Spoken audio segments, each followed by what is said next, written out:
what is up, Crockxen clan members, Poke fans, and others who will stump on this video. I'm SoresanCrockxen here with episode 12 of XY&Z. I know it's super late when this review is going to go up, but you gotta do what you gotta do. Like, I couldn't even get the discussion video out today. Like, it was crazy. Like, I recorded it, and I was like, just gotta finish editing it, and then boom. But I wasn't able to. Like, I just had no time. I am going to upload it tomorrow because I said I want to keep those consistent. Once a week, you get a discussion video. But that's besides the point. So, XY&Z episode 12. I totally forgot this was the dance episode. Like, I'm going to just be straight up serious with you. I totally forgot that this was the episode. But I do remember somebody asking me to roast this episode. I'm going to nitpick a lot of certain aspects of the episode. But I'm not going to roast it like what he wants me to roast. I'm going to roast it on different aspects. So first, I just want to say there was a little bit of a voice acting mistake twice that I picked up. One, when Pierre said, when he introduced Arya, our, honored guest, he said, honored. I don't know what the fuck that's supposed to mean. I mean, even with a French accent, you don't say that. And two, Miette, when Arya was dancing, was like, I'm being, she's supposed to say idol because everybody's like admiring her, like that's their target. She said she's our ideal. So those are just two mistakes I caught off right off the bat that I was just annoyed by. But let's go back to the beginning of the episode. They're at the Pokemon Center, just chilling. And like, this is why I totally forgot, because like, they were showing Bonnie and Puni-chan, so I was like, okay, so we gotta get some Zygarde core action or something like that. And it wasn't until Serena went to the computer and then Pierre showed up on the screen, I was like, and he started talking about the dance, I was like, oh crap, this is the dance episode. Like, I had to like look it up, I paused the episode to look it up, I was like, oh, this is the dance episode. I better pay attention. Because people want me to talk about this episode. And so I went back. First off, I just want to say, why is this the first time we're seeing the whole emails thing? Right? Like, aren't we supposed to have, like, the Poke thing? Or, what was it? Not the gear. The Poke, what the fuck is it called?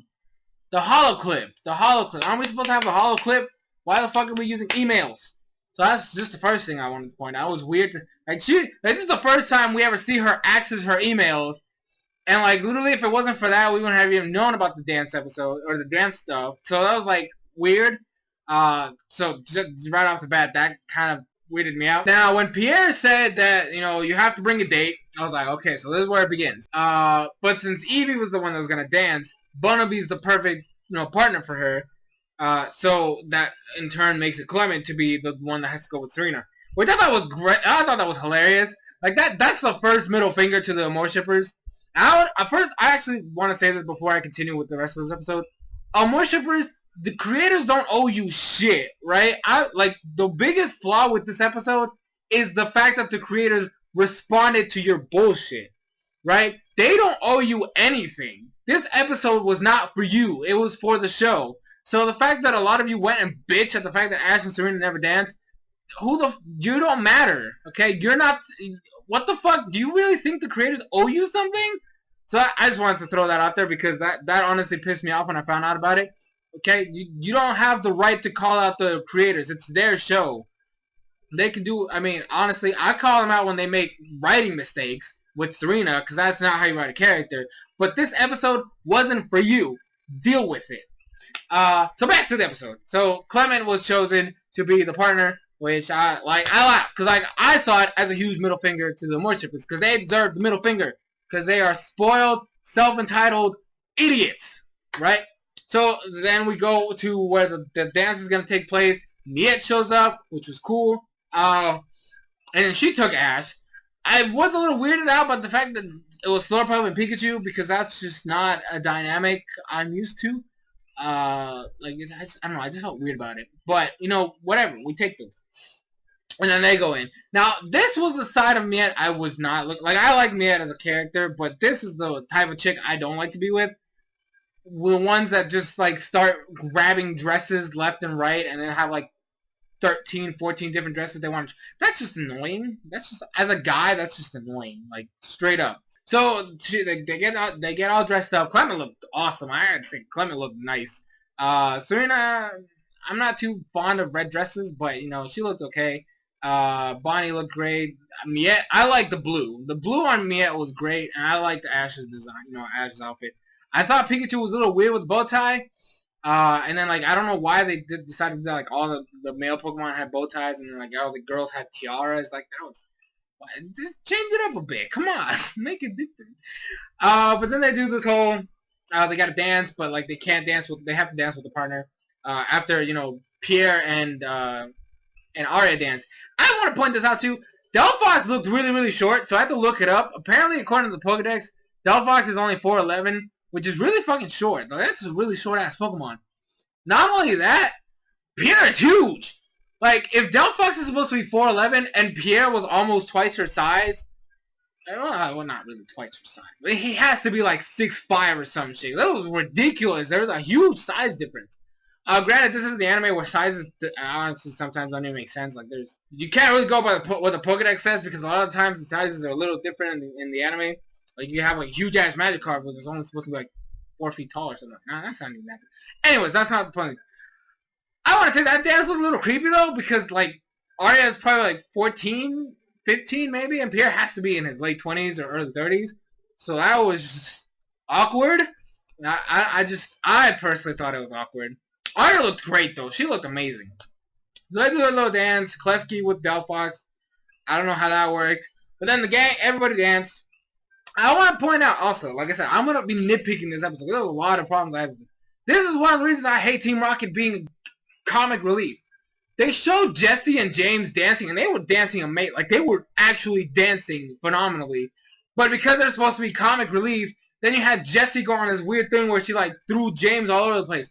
Why? They were dancing just fine. Like, why do you have to relegate them to comic relief? That should not be their main purpose. Please, just you've shown these characters to have this type of potential, and they just ruin it by this comic relief. Like, you pick one or the other. Do not just bounce back and forth because it really destroys what type of character you're trying to build on this side. And it just makes going back to the original just really jarring when you know that there's the potential over here. And so everybody's dancing and dancing, and then they do this thing where they have to like rotate dance partners. And then like everybody gets a new partner, and all the Pokemon get new partners. And then Ash dance with Arya. And then right before it was gonna be Ash and Serena, you get another middle finger to your faces because the dance stops. The dance is over.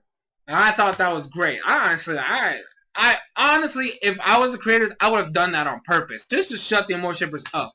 The fact that retracted it just shows they have no guts to pull this off. Like, you should have just stuck with your guns and just said, fuck all you guys, this is our show.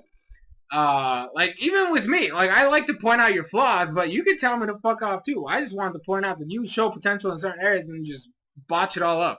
Anyways, so that happens, right? And then, like, they're gonna do a battle. I was like, okay, battles, yes, awesome, but only like 2 pairs. I don't know. I thought it was weird. Like, why specific group of all people? Like, you could have just had like weird. Anyways, that's besides the point. The battle was pointless, to be perfectly honest. So it's a tag battle.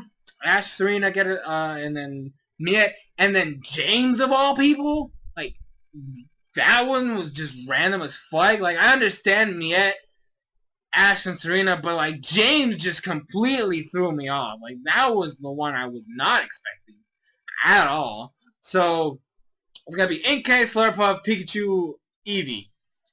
That's fine, right? I don't have a problem with the fact that those are the 4 Pokemon. I have a problem with the fact that Serena went in this battle and was complete ass, but somehow, I like to point this out. Serena doesn't battle at all. She never battles. What the fuck is she doing in a battle? Right? What is she doing in a battle? That's my first question. Miette, she says she battles, but I can't confirm that, so I don't know if she's just talking out of her ass. Which, like I said, this is the problem with you not showing off these characters. I can believe Miette practices off screen because she's not a main character, but at the same time, like, since you show performers as non-battlers, how am I supposed to believe that she's a battler? Huh? That just makes no sense. And then James, he battles Ash in the gang. Like, that's the most battle he has. So, like, I don't know. So, out of the 4 people there, Ash is the only one with battle experience. Like, I'm just straight up. Ash is the only one with battle experience. This is his field, right? This is where he's supposed to shine. And then, like, he gets relegated to be the most irrelevant character in this group of 4. How does that work? How does the only person with battle experience in this entire group, why is he the one relegated to be the worst? Why this is the first time I'm gonna call out the bullshit in terms of like Ash's battling skills, because especially at this point in the X and Y&Z saga, Ash should be kicking everybody's ass, especially none of these non-battlers. Like why? Like James, he beats James's ass all the time, and like I said, you know, Miette is a performer. They're not shown to be battlers. He should have been wiping the ass with her too. And like Serena should just been relegated to being the worthless character she is. Straight up. That's what she always, like every battle that she's involved in, she's usually the one that's always in the failure act. Like why the fuck? I don't know. I'm upset at the fact that you did that to Ash, because Ash did not deserve that spot, right? Like I do like the fact that Miette did come up with the strategy with James. I thought that was cool. The fact that they worked together was amazing. Whereas Ash and Serena, because Serena is completely worthless, it was usually just Ash doing most of the work. There was no, you know, talking out, oh, let's do this. There's no, because Ash knows that she is a sucky battler. She sucks at battling. She shouldn't even be talked to in terms of battling skills. So, like, he should have just done all the work. Now, one of the things somebody asked me to roast on in this episode was Eevee evolving into Sylveon. My problem with the evolution is not the same as he has. I have a problem with Sylveon, not because it's a Sylveon. I actually knew she was going to get a Sylveon from, like, the moment they announced she was going to get an Eevee. Like, that was, like, I was like, Sylveon. That is the road they're going to go with. My problem with this is the fact that, like, they did the same bullshit they do with something a lot of people usually complain about. I don't know why people glorify this evolution when everybody complains about it.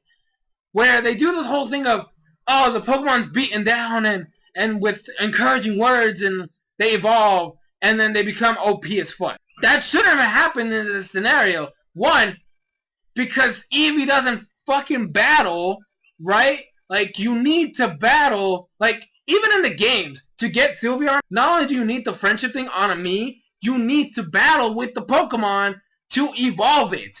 This is the first battle Eevee's in and it evolves? What the fuck is that? Like, and not only that, like I said, they relegate Ash to be the worthless character in this segment because all of a sudden Sylveon just blows everybody away.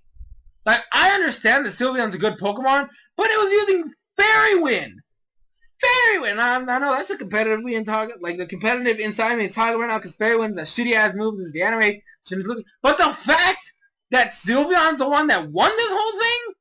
Are you fucking kidding me? Like, I would just expected it to, you know, be able to take hits better.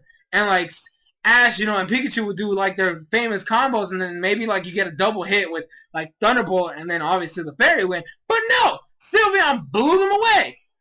In its first fucking official battle. Like, because, like, if you guys remember, the last time Eevee battled was in the other attack battle with Shauna and Tierno. And Eevee didn't do shit in that battle. Like, it was just dancing around. Like, I don't even remember it using a move. Maybe it used Swift once. I don't freaking remember. But that battle was stopped. Like, that battle didn't even finish. And all of a sudden, it's over here blowing away Pokemon with more experience? Are you kidding me? Oh, my gosh. So, I just... Look, I'm not mad at the fact that it's a Sylveon. I'm not mad at her getting a Sylveon. I think it's a little, like, backwards thinking for people to always complain about these random evolutions in the middle of a battle, like they're getting their ass whooped, and all of a sudden a pep talk makes them evolve, and then they suddenly become OP. But no, because it's Serena, and because Serena is the best, she gets a pass. I don't understand the logic. I personally don't have a problem with these battles, like that mechanic, because it's what differentiates the anime from the games. It's what makes it unique, because like, and it actually just correlates with how animes work. Usually, somebody's getting their ass whooped, and they get a pep talk, or they remember something, and then they bring out the power inside them. That's just an anime trope. But the fact that this Pokemon in particular blew everybody away when it has no battle experience prior to this? Are you kidding me? Bruh, no. Fuck that noise. Seriously. Like the whole, and then the other thing they wanted me to talk about is the fact that it got over its shyness. I think that's just random, pointless. Like, how the fuck does that work? Right? How does that work? I don't understand that. Like, oh, I'm an Eevee, I'm shy as fuck, and as soon as I evolve, like, everything just goes away from our explanation. I do agree that's kind of bullshit, but I'm more upset about the fact that this Sylveon blew everybody away in its first official fucking battle. Like, straight up. Straight up. This is just complete bullshit. Fuck Serena. I'm being... I got serious every time. Every time this character... They do something with this character. Makes me more pissed and hate her even more. Just straight up, just hate her even more. I just cannot wait for the day she goes away. I am counting the days to when she disappears, just for the longest period of time. Now look, I wanna be the first here to say, the writers don't owe more shippers anything, right? They don't owe you shit. So you guys need to shut the fuck up. You guys aren't even real fans of the show. You're not. Like, it has been proven before. The fact that you bitch about this just shows you do not care about character development or a story. You just care about the fact there's a pairing there. That's just sad. That is sad and pathetic. Do you have nothing better to do with your life than worry about a damn anime pairing? Are you fucking serious? Like, can you not actually complain about relevant things like the fact that Serena is a worthless ass character and has the worst character development of any character in this damn show? Like, fuck! I am done. I'm done with this episode review. I don't even know what's next week's. I just don't care. Like, this is the first long review I have done in forever. And it's because you people are horrible. Gosh. Amore shippers are the absolute worst people ever. Like, straight up. I hate all of you. I've said this multiple times. I hate all of you. Just from this aspect alone, you guys are all terrible. But anyways, that's gonna be it for this review. Thank you guys so much for watching. I'm done. Fuck this character. Straight up. Alright, go Arya. I can't wait to see you whoop her ass in Masterclass. That's gonna be the highlight of this whole performance thing. Just seeing Serena lose. I can't wait for that episode. That's gonna be great. Just so I can laugh. I can just laugh in her face. God. Anyways, that's gonna be it. Thank you guys so much for watching. Link in the description. And I'll see you guys in the future videos. Bye-bye.